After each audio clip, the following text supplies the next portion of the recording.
Hello दोस्तों, आप सभी का स्वागत है अपने यूट्यूब चैनल दिनानाथ ठाकुर में।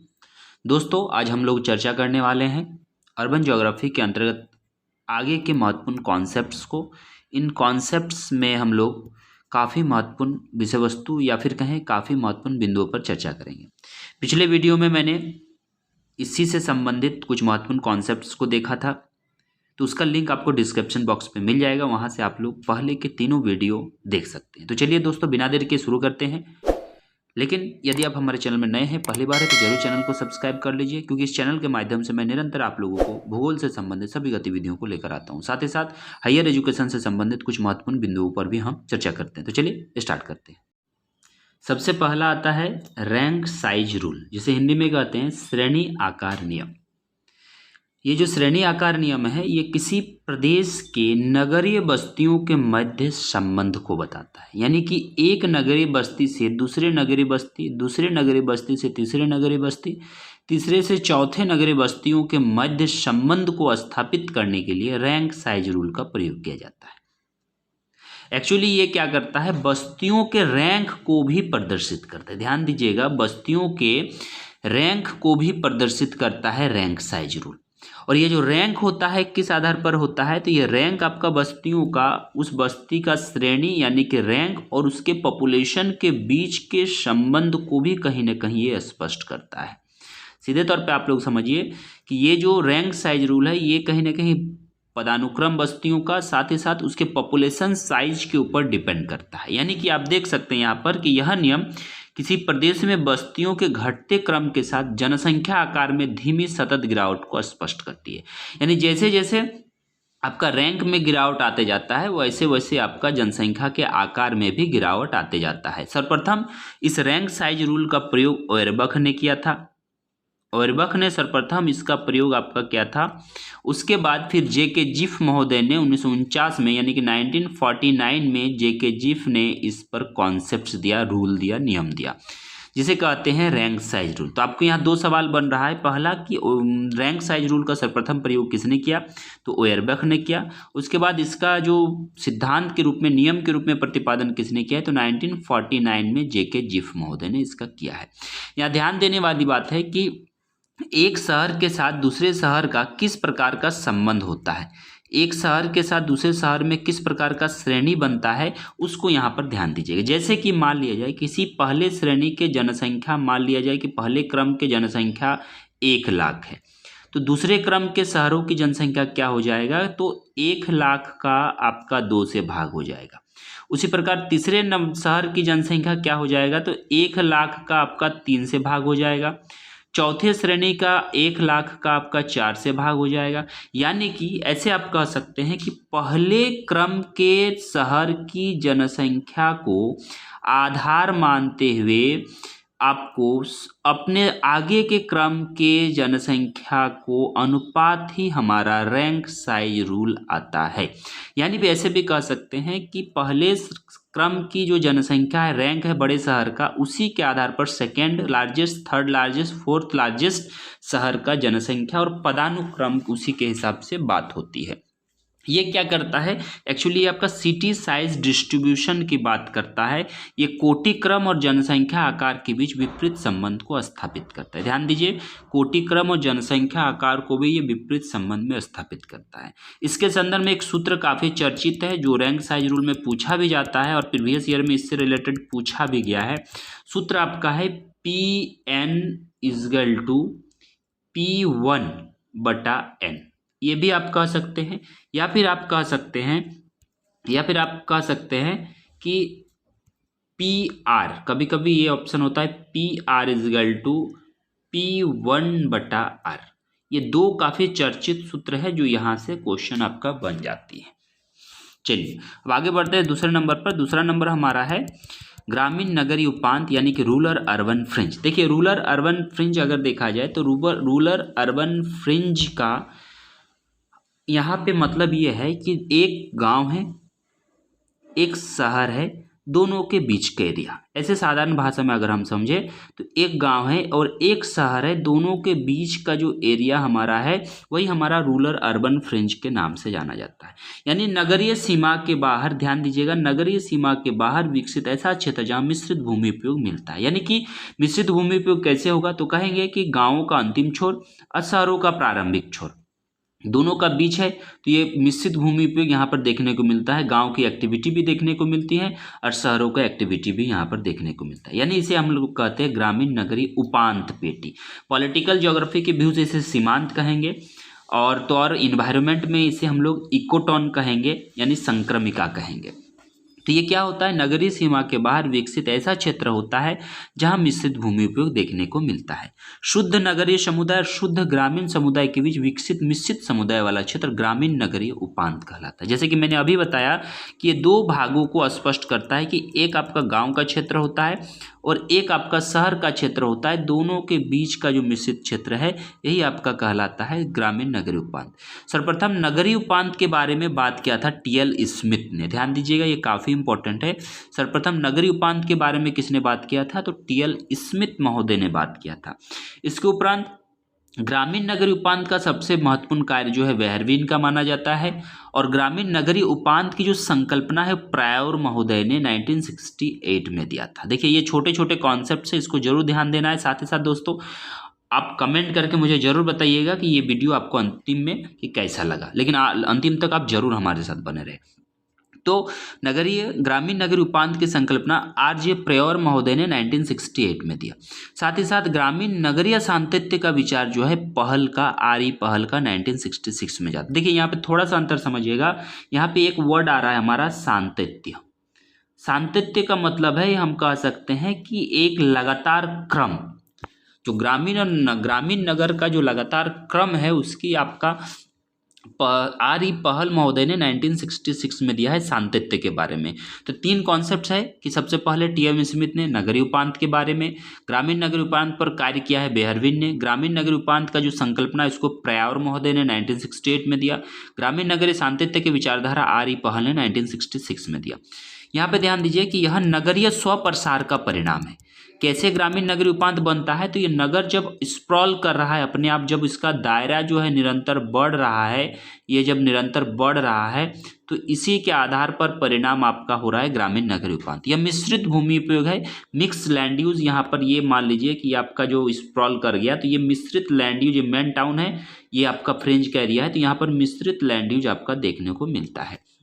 जैसे औद्योगिक क्षेत्र देखने को मिलता है, उपनगर देखने को मिलता है, गहन कृषि होती है, डेयरी फार्मिंग होती है, आवासीय उपचार होता है, कारखाने, मंडियाँ देखने को मिलती है।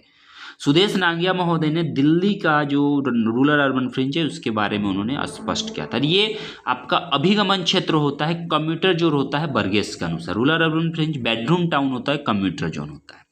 चलिए अगले कॉन्सेप्ट्स की ओर हम लोग बढ़ते हैं। सीबीडी, अगला कॉन्सेप्ट काफी इंपॉर्टेंट है, वो है आपका सीबीडी। सीबीडी का जो कॉन्सेप्ट है एक्चुअली कॉल्बी महोदय का है, ठीक है। यहाँ पे आप लोग थोड़ा सा ध्यान दीजिएगा कि सीबीडी का जो मूल शब्द है ये कॉल्बी महोदय का है, जबकि सिटी रीजन का है था आपका डिकिंसन महोदय का। सीबीडी इसे हम लोग कहते हैं सेंट्रल बिजनेस डिस्ट्रिक्ट। सीबीडी का थियरी आपको बताता है कि किस प्रकार एक केंद्र के बीचों बीच वाणिज्यिक गतिविधियों का विकास होता है। कॉल्बी महोदय ने बताया कि जो सीबीडी है ये वास्तव में वाणिज्यिक गतिविधियों और वाणिज्यिक क्षेत्रों के अंतर्गत आता है। जो नगर का आपका हृदय स्थल होता है, नगर का केंद्र हार्ट होता है, हार्टलैंड होता है। इससे रिलेटेड एक सवाल पूछा गया था कि सवाल आपका प्रीवियस ईयर में था, सवाल आपका था कि हाइपर मार्केट, ध्यान दीजिएगा, हाइपर मार्केट या सुपर मार्केट। हाइपर मार्केट या सुपर मार्केट, तो दो ऑप्शन काफ़ी मिलता जुलता हुआ था। एक था आपका सीबीडी में होता है, एक था आउट ऑफ टाउन में होता है। तो बहुत ही विद्यार्थियों ने उसको सीबीडी आंसर किया था, जो कि गलत आंसर था। एक्चुअली हाइपर मार्केट क्या होता है, सीबीडी के बाहर का क्षेत्र होता है जहाँ पर जनसंख्या का गमनागमन काफ़ी महत्वपूर्ण होता है। बड़े बड़े मॉल्स जो बड़े बड़े शहरों में देखने को मिलते हैं, चाहे वो विशाल मेगा मार्ट हो, चाहे अन्य बड़े प्रकार के जो मॉल्स हो, उन सभी का जो जमावड़ा रिलायंस ट्रेंड हो, तो ये सभी जमाव जो देखने को मिलता है ये हाइपर मार्केट के रूप में, सुपर मार्केट के रूप में देखने को मिलता है। तो ये सीबीडी नहीं अपितु आउट ऑफ टाउन का क्षेत्र होता है। जबकि सीबीडी हमारा क्या होता है, सीबीडी हमारा नगरों का वाणिज्यिक क्षेत्र होता है, हृदय स्थल का क्षेत्र है, नगरों के केंद्र में होता है। कॉल्बी महोदय ने सर्वप्रथम इस शब्द का प्रयोग किया जो मैंने पहले ही बताया। बर्गेस के थियोरी में इसे लूप कहा जाता है। एक्चुअली शिकागो में सीबीडी को लूप कहते हैं, जो बर्गेस के थियोरी में बताया गया है कॉन्सेंट्रिक जोन थ्योरी में।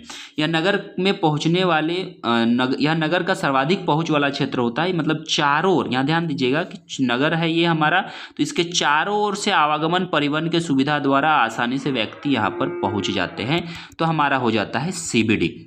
वाणिज्यिक कार्य अधिक देखने को मिलते हैं यहाँ पर। ये आपका बेडरूम नहीं है, ये अरिहायशी क्षेत्र है, यहाँ पर सिर्फ काम करने के लिए लोग आते हैं और कम्युनिटी जोन में जाकर वहाँ पर रहने लगते हैं।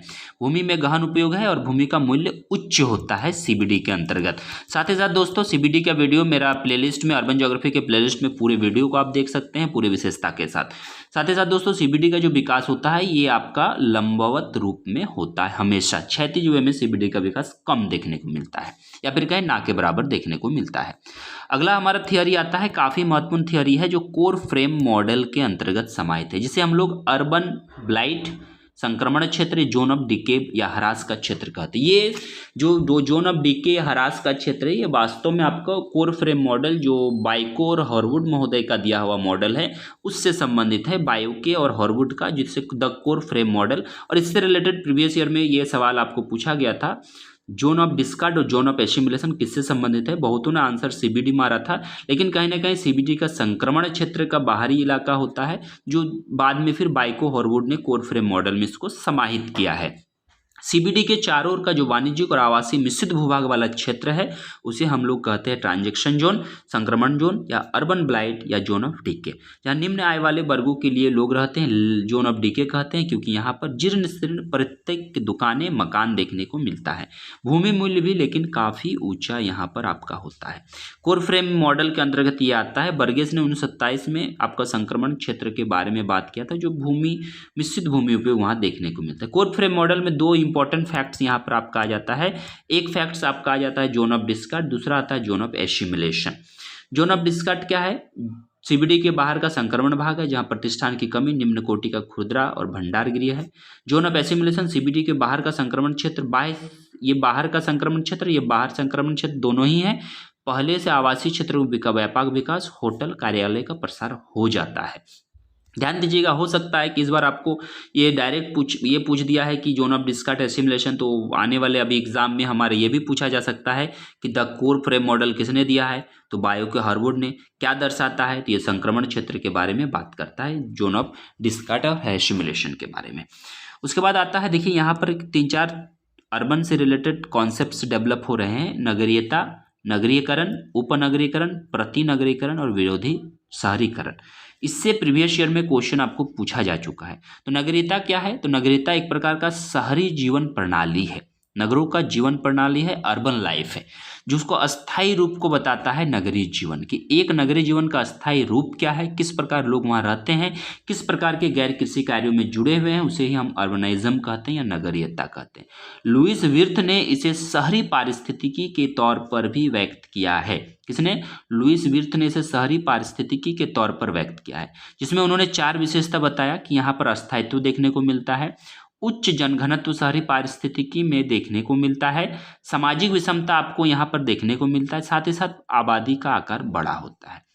लेकिन राम आहूजा महोदय ने बताया कि 4 विशेषता नगरीकरण के, ये क्षणिकता है, नगरीकरण ज़्यादा नहीं है, सतहीपन देखने को मिलता है, गुमनाम है, यहाँ व्यक्ति गुमनाम हो जाता है, व्यक्तिवाद होता है, व्यक्ति विशेष पर कार्य करता है।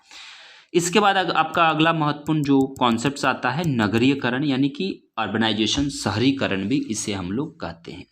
प्रदत्त प्रदेश में कुल जनसंख्या के संबंध में शहरी जनसंख्या का अनुपातिक वृद्धि, यानी जितना जनसंख्या हमारा है, मान लिया जाए किसी शहर में 100 जनसंख्या है, इसके हिसाब से हमारा शहर में 50 जनसंख्या या 50 से अधिक जनसंख्या रहता है, तो 50% से अधिक हमारा नगरीकरण, यानी कुल जनसंख्या में से कितना प्रतिशत जनसंख्या या कितना जनसंख्या शहरों में रह रहा है, उसका अनुपातिक वृद्धि जो हो रहा है उसे ही शहरीकरण या अर्बनाइजेशन या नगरीकरण कहते हैं, नगरीयकरण कहते हैं।